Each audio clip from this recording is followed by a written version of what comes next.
Patuloy na humihingi ng tulong ang mga kasintahan ng ilang foreign nationals na hawak ngayon ng Bureau of Immigration.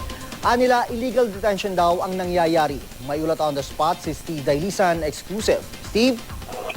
June, dumulog nga sa GMA News yung ilan sa mga misis at fiancé ng mga dayuhan dito sa Bureau of Immigration Detention Cell sa Taguig City ngayong mismong araw ng kanilang conjugal visit.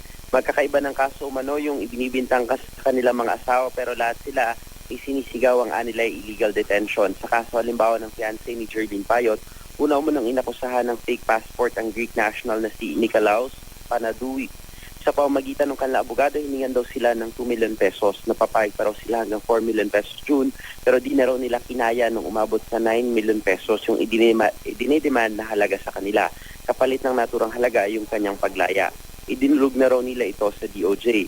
Ang mister naman ni Juliet de la Cruz na isang Dutch national na si Eric Roysen, inaresto dahil di umano sa pagiging fugitive sa pinanggalingang bansa.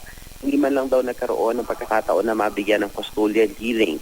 Inirereklamo rin ni Juliet ang umanay di makataong trato sa kanyang mister at sa iba pang nakadetine. Pabago-bago rin daw June yung mga patakaran kaugnay sa dress code sa loob ng detention cell.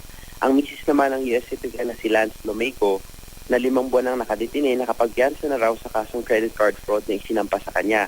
Ayaw din daw silang pahintulutang mag-post naman ng bail para sa 2 buwang overstaying dito sa Pilipinas. Kaya hiling nila kay Bureau of Immigration OIC Attorney Siegfried Mison reviewin ang kaso ng mga nakadetineng foreigners. May mga karapatan din naman daw sila na dapat ding kilalanin kahit pa sila ay mga banyaga. Nananawagan din sila kay Mison para tuluyang malinis yung mga patakarang pinaiiral sa Bureau of Immigration. Una na din sinabi ni Mison na kung may mga dayuhang nakakaranas umano ng panggigipit, ireklamo ito mismo sa kanya. Samantala, nakatakda naman daw dumulog sa tanggapan ni Senator Bam Aquino itong mga misis at fiancé ng mga foreigner na nakadetine ngayong linggong ito. June? Maraming salamat, Steve Dailisan.